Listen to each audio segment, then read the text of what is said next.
We've got the toilet upstairs above decks, and this is the below decks section. This doorway here gives you access to the tumbler and the doorway that the solids and liquids come down the chute into. So one of the crucial aspects of this toilet, if you're working with it,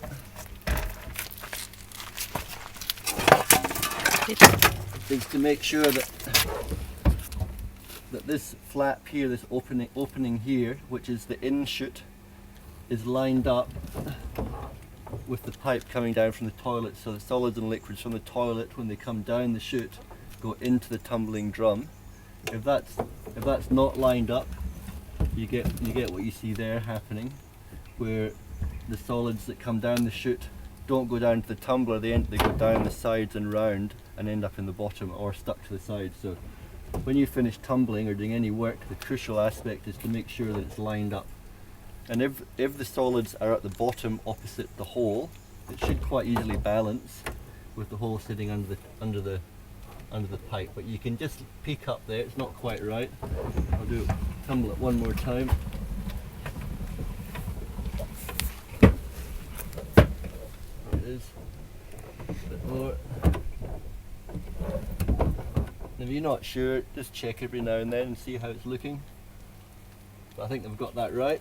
Okay, so once every couple of days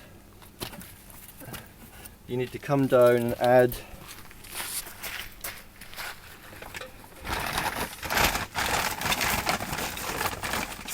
one bucket of sawdust, and you do that by opening the door up, turning this so that the opening is just here, so that you can easily pour the sawdust in. And then when you do that, you give it two times around. So that doesn't mean 2 turns of the handle; it means two revolutions of the drum. And if you have to give it a third one or whatever, it's fine. It's not exacting. The main thing is that you line up the hole when you're done. Okay, so that's the kind of day-to-day, week-to-week process. Is every two or so days you add a bucket of sawdust, tumble it 2 revolutions, and line up the hole again. Now, further down the track, as the tumbling compost drum fills up with solids, you shouldn't let it get past halfway full, because at this end there's another trapdoor that allows you to drop the semi-composting material into this tray. And it doesn't matter if you do it sooner.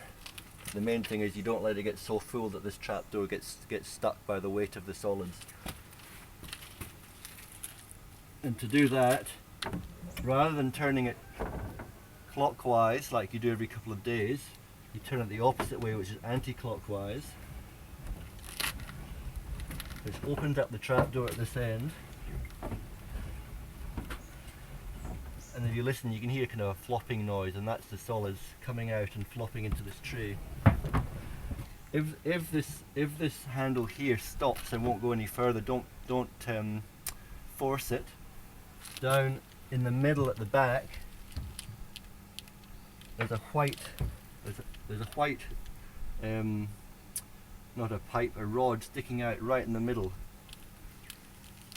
It's kind of got a grooves around its end. Pull that out, and that will release the handle, so that you can keep turning it. Okay, so at no time try and force it. If it won't turn and there's something blocking it, put your hand down behind here in the middle and pull that pipe out. It comes out about 1/2 inch, and if you hold that out and keep turning, that should release it. And then every now and then have a look in here, and then you've got your solids in there. That'll do for just now.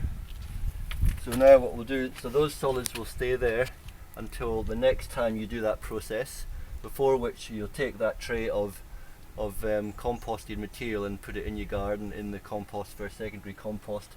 Then you'll do that process of anti-clockwise turning to put more into that tray, which will stay there till the next time. And it's easy to forget to come back and do this after doing that process.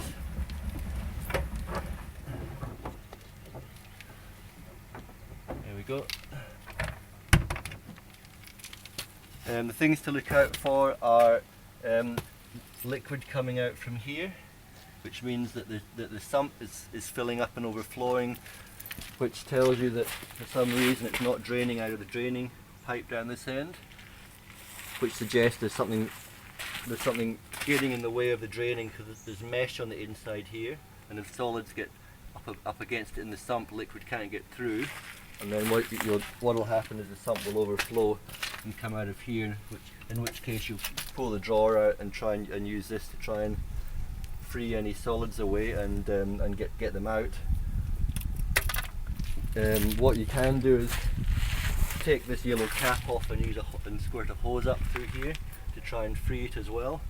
The main thing you want is that there's a free flow of liquids out through that pipe, so that there's only about that much liquid in the bottom of the sump. I reckon that's it.